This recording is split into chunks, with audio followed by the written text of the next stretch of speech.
In the WKYX WNGO newsroom, I'm Bill Hughes. The Wall That Heals, a traveling replica of the Vietnam Veterans Memorial Wall, arrived in Paducah this afternoon. The truck hauling the wall traveled from Princeton to Paducah with a large escort convoy of law enforcement, veterans on motorcycles, classic vehicles, and others.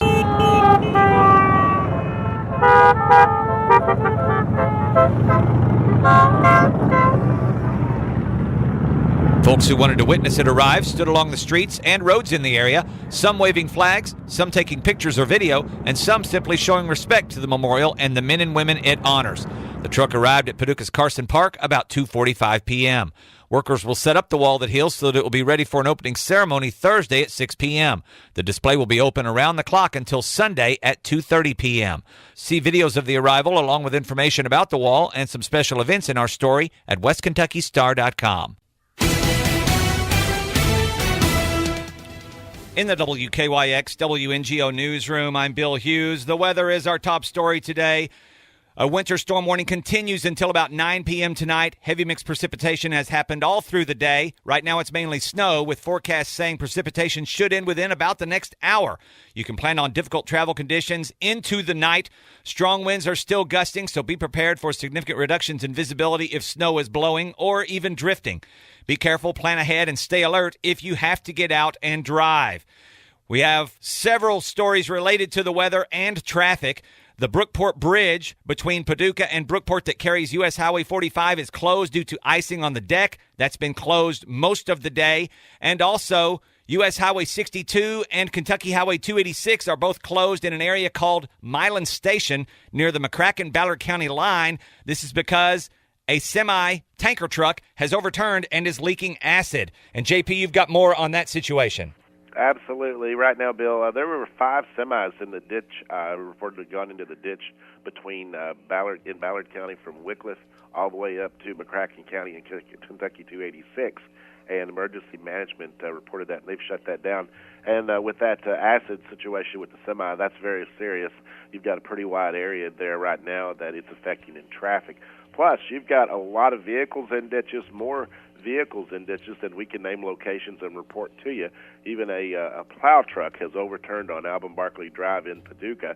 Alvin Barkley Drive is US 62 through the city, and right now they've got it shut down between Audubon and Kennedy Road. So if you're trying to get through in that area, it's just not going to happen. If you don't have to travel, then don't. Most folks are off work today. A lot of businesses are closed.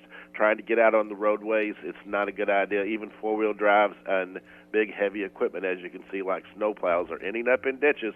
It's better at this time to just stay home and get through the night with this very, very slick and hazardous road conditions in Paducah-McCracken County. That's traffic. I'm J.P. Robertson, the WKYX Traffic Center. Thanks a lot, JP. Once again, we want to remind you, Highway 62 and 286 in the Milan Station area near the McCracken-Ballard County line. Both highways are shut down due to an overturned tanker that is leaking acid. There may be some evacuations in that immediate area. And once again, the Brookport Bridge between Paducah and Brookport, Illinois is shut down. The only link between McCracken County, Kentucky and Massac County, Illinois is the I-24 bridge. Interstates and parkways are still snowpacked as well, folks, so be careful if you have to get out. Mostly cloudy and breezy skies tonight with a low of 17 degrees. Partly sunny tomorrow, a high only in the upper 20s.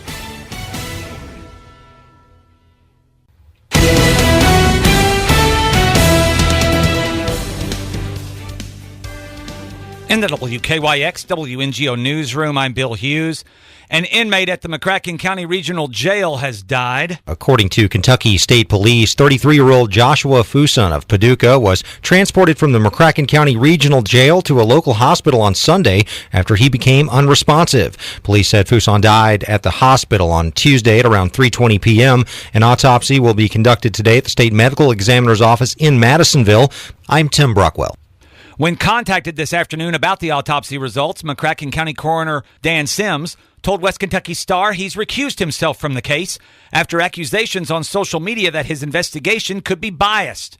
Sims said his integrity has been challenged by the top 3 administrators at the jail, including jailer Tanya Ray. They're touting that the inmate was actually not an inmate, but I have documents to the contrary that he was an inmate. and that I will not give them unbiased investigation. And they're basing that on the fact that I am also running for jailer this year. Sims said after 23 years as coroner, he has never been accused until now, but in the best interest of his office and the county, he has turned the case over to the Livingston County coroner. Kentucky State Police are also involved in the investigation.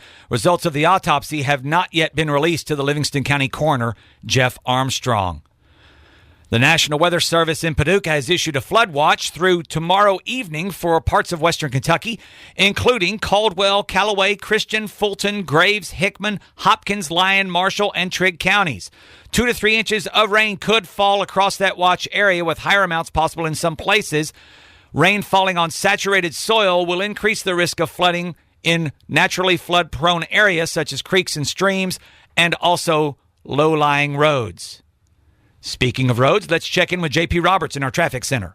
Taking a quick look at your afternoon drive. Looking at a pretty good drive.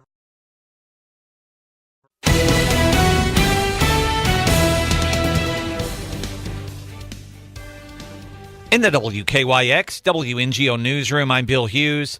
As students from the Florida high school board buses to the state's capital for planned marches, the school itself remains shuttered and will for the coming days. Here's Eben Brown in Miami. Students in Florida high schools are walking out. Are you going to choose to own an... Next month. In Miami, Eben Brown, Fox News. Voters are choosing a successor for late state lawmaker Dan Johnson today. Haley Hansen reports. Representative Dan Johnson killed himself last year, hired teacher who held the seat for 6 years. I'm Haley Hansen. The University of Louisville must vacate its 2013 men's basketball title following an NCAA appeals panel's decision to uphold sanctions against the men's program in the sex scandal case. The Cardinals will have to vacate 123 wins, including the national championship, and return millions in conference revenue from the 2012 through 2015 NCAA tournaments. The decision announced today by the governing body's Infraction Appeals Committee ruled that the NCAA has the authority to take away championships for what it considers major rules violations. It also refuted Louisville's position that the NCAA exceeded its boundaries and didn't follow its own precedent established in other cases, and said in an 8-page decision that ended, the penalties are upheld. Louisville now must forfeit its third NCAA title, victories and income from 2010 through 2014 when the violations occurred. The decision culminates the governing body's investigation that followed allegations in a 2015 book by escort Katina Powell that former Cardinals basketball staffer Andre McGee hired her and other dancers to strip and have sex with recruits.